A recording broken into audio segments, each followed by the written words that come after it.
All right, so here we are, another Donnie Does Foodie. Today we're doing some Chinese side dishes to go with some Filipino style adobo chicken.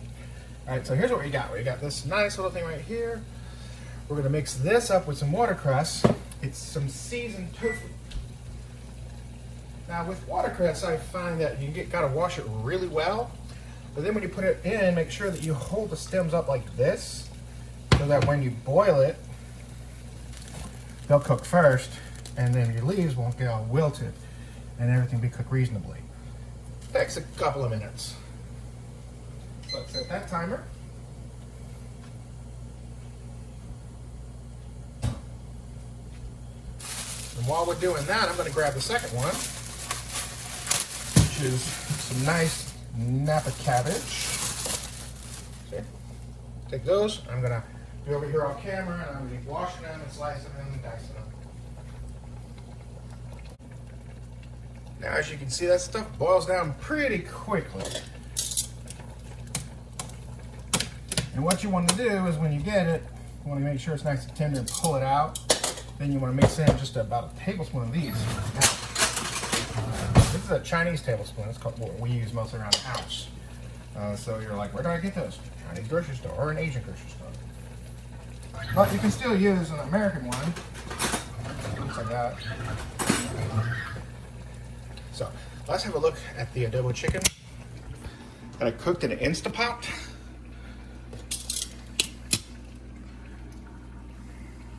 How's that for pretty? So once we are finished, we'll plate it up and you'll get to see it. So hold on a second, let me pull this out. Okay, so now we're gonna just pull all this out. It's been a couple minutes. You wanna try and get as much of the water off of this as possible before you end up mixing it with anything else. Just kind of go like that. Then we grab some of the mixture right here, which is gonna be kind of salty. Then what you do is you mix it up in the bowl, kind of spread it around like that. Then you want to grab some chopsticks or tongs and mix it up even further.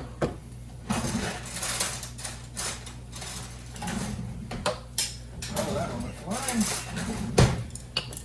So you just like this, and you want to kind of blend it in, mix it around just like so. And that way you've got it nice and seasoned. Okay, so this is the Napa cabbage. And when I'm off camera, this is kind of what I'm doing. You just want to see it. And you want to kind of chop it up into, or like that.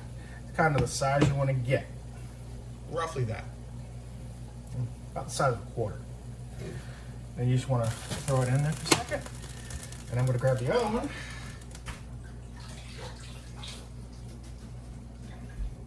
Now I'm going to do the same thing, just like that, down the middle.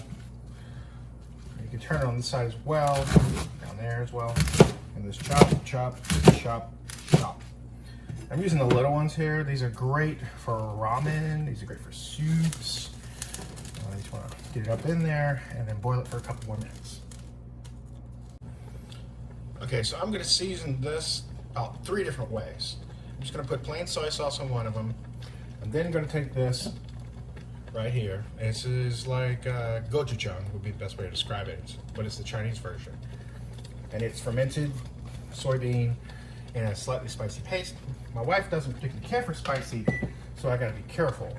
Then I'm going to season the other one the more traditional way that she likes, which is a blend of dark soy sauce and some Pearl River Bridge regular soy sauce plus some Lee Kum Kee premium oyster sauce. That's kind of how she rolls. So why mess with the trifecta if you don't have to? We're also going to add some sesame oil, and we're going to add some olive oil blend with regular oil, so that you can enjoy, you know, a nice spread to go with the adobo chicken that I cooked. Unfortunately, I was not thinking, and I went ahead and made the whole recipe and didn't film it. But we'll get around to that later. But right now it's just the side dishes.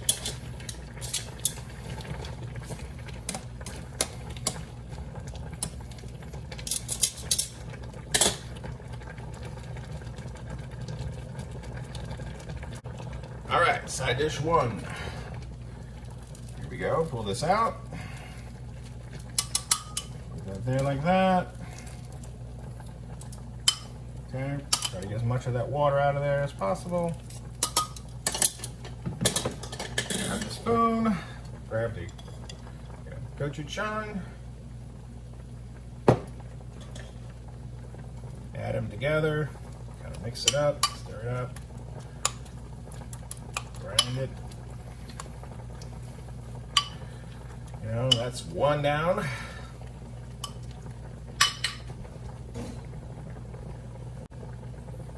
Okay, we're back for dish two. Let's see if we got enough. We might not have enough to do three, might just have to do two, but that's okay. Okay. Get all this up and out of here. And the best way, probably the easiest way at this point, would be to go ahead and just grab a lid. Just drain it. Be right back.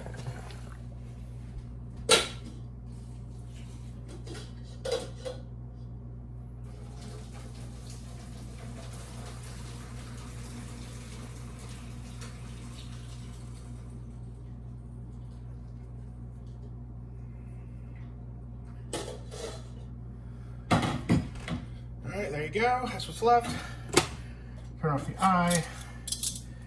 Get it all in here.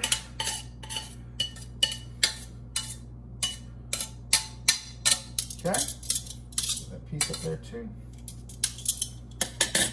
And then start adding in the regular seasonings like we normally do. So I'm going to take some of the Perver Ridge dark soy sauce. I'm going to toss that on there. Just like that.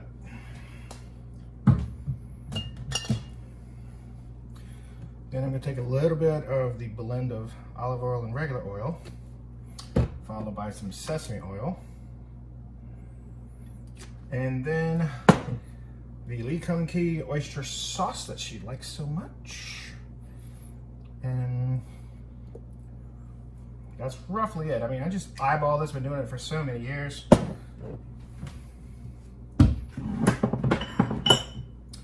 Now we just mix her up. And voila, we have dinner.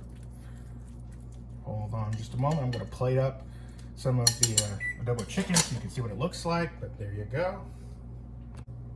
All right, so here we go. Here's the rice.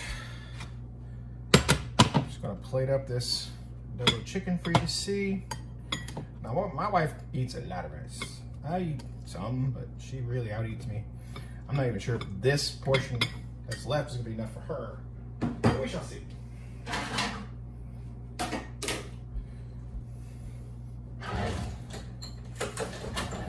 So this pot is really steamy and hot, so you won't be able to see much with the camera, so I'm just going to scoop it in here and show you.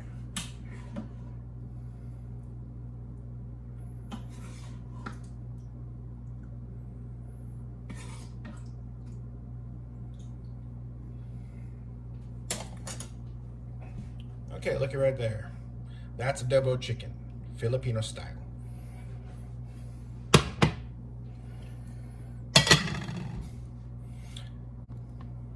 Okay, so I have another video where I'm shown cooking the fully cooked mini wontons, but I'm just going to cook some here tonight anyway to go with dinner, because I'm looking at it going, doesn't quite seem like there's enough food there for us.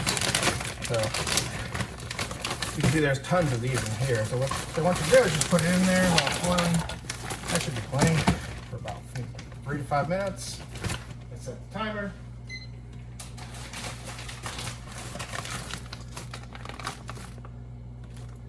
Yep, it says bring chicken and vegetable broth to a boil, add frozen wontons, heat for 1 to 2 minutes, add bay bok choy and green onions, season to taste. That's if you want to make it as a wonton soup. I don't. I just want to steam them.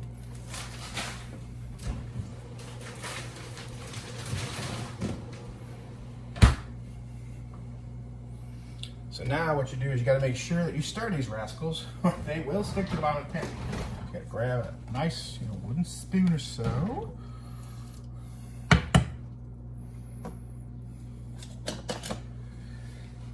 And just pull them off in a minute. Now here's an interesting thing. So in the house we've got several different types of chopsticks. We've got this style that I and my son use mostly, and then there's this style here that my wife just truly loves. She will not eat if you give her this one at all if we have these in the house. Go figure. Now there's many different ways of getting these out once they're ready. I prefer to use this. Some Americans prefer to use a slotted spoon. I don't really find much use for that. And then there's always the old traditional one that a lot of people like to use as well. To me, it's pretty much the same. This one would be better if they were a little more fragile, I think, than this one. But then again, your mileage may vary. So as you can see, these are boiling away, and now they're floating on top, which means that they're mostly done. So you just want to grab these, grab your scoop, and go in there, shake a lot of that off, grab the wontons,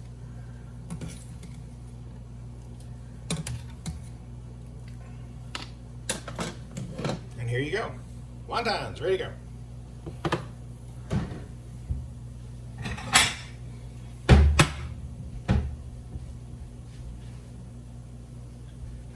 Now for my next trick, what I'm going to do is I'm going to pull out the beef mandu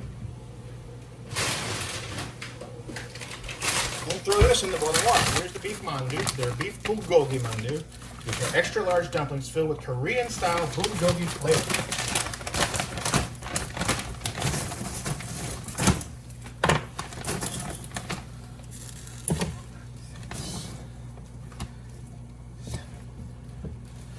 Now, generally with us, the rule is if they're stuck together, they become soup. The ones that aren't, we can be fried or steamed or boiled or whatever.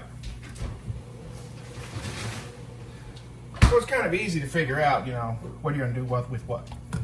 So we're going to put them in there for a few minutes. I think it was 3 to 5. And wait for it to boil, and I'll come back when we're done. And we'll put those on the table. This here will give you a better angle on the cooking. You can actually see what I'm doing a little bit better. This is going to take a little bit of time to get ready, but that's all good. One of the things my wife always complains about is whenever I make dinner, everything's great, but I just use up too many dishes. She's going, it took you probably 45 minutes to make it, probably 5 minutes or 10 minutes to eat it, and then 25 minutes to do the dishes. I'm like, well, okay, I don't see a problem, but then again, that's me. So whenever you're boiling dumplings, you always got to stir them every minute or two to make sure that they don't stick to the sides, each other, or the bottom. Always have enough water in there. Sometimes you have to salt the water to get it to boil faster.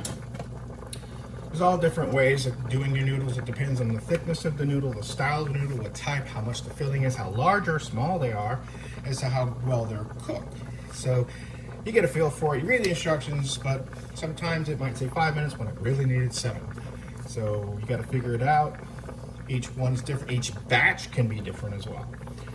So the way I can tell mostly if it's starting to get done is if you get a lot of starch on the top and you get a lot of white rolling bubbles, sort of like when you cook oatmeal and it starts to overflow. That's kind of what you're looking for.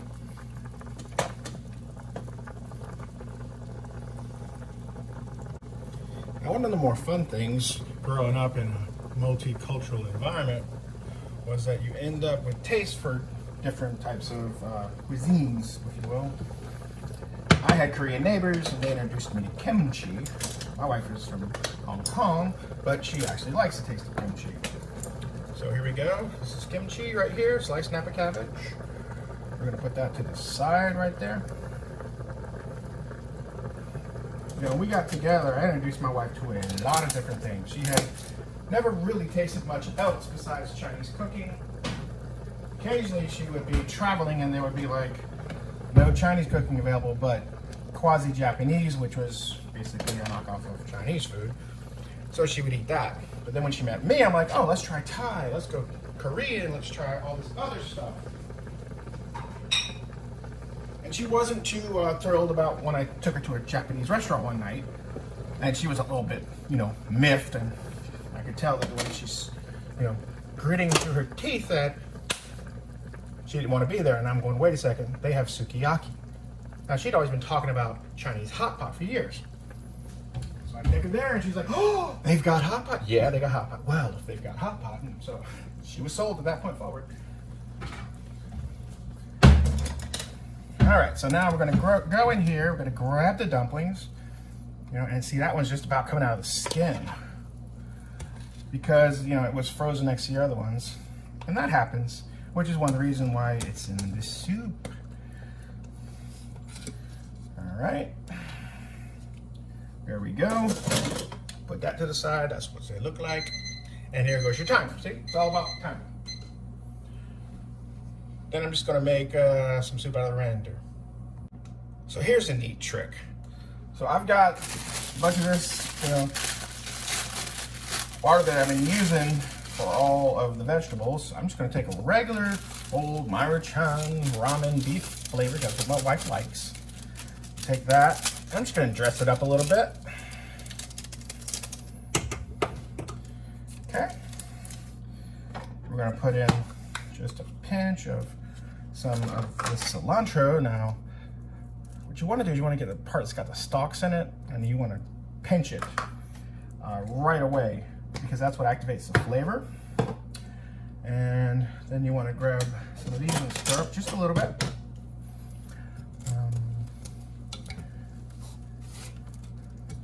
Like that. Watch out, don't burn yourself. And while we're waiting for that, what we're going to do is we're going to take this right here, which is some fish cake, which is Japanese style. I'm going to cut that up just a little bit. Luckily, it comes with its own cutting board. We're going to go like that, like that, like that, like that, like that. Now, I always wait until I am done cooking, and I add these to the top last, because if you just throw it in there, you're going to have pink broth. Just takes a couple of minutes, and we'll come back and I'll show you how to plate it all up, make it look pretty. All right, here we go. Now, what did I tell you about the best way to tell if the noodles are done? Look at all that right there. It's bubbling. You got all that starch in there, so it's activated. So we're gonna pour that like that. Poke them out. Turn it off. Then we're gonna plate it up. So we're going to take these slices, we're going to put them there like so, and we're going to make it look beautiful. Then we're going to take the cilantro and just take a couple pieces of it. We're going to lay it there like that, like you would parsley. And there you go.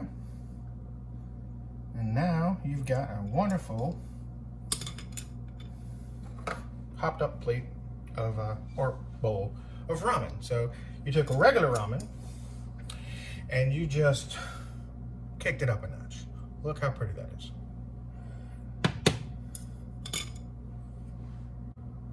One of the funny things that happened yesterday was my wife, when I showed her all the food on the table, she said, oh, where's the ramen if we got soup? I said, well, I didn't make it. I just made regular wonton soup. We got wonton. She's like, oh, okay.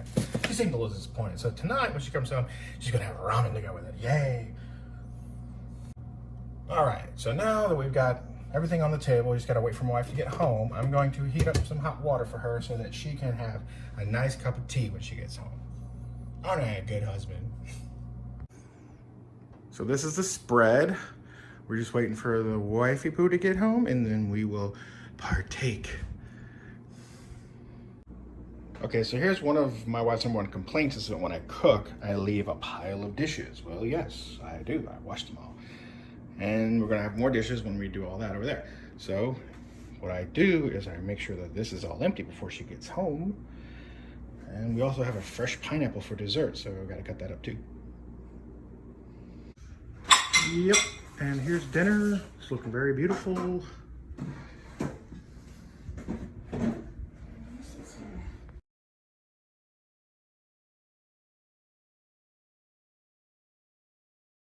Okay, so this is all that we have left of dinner.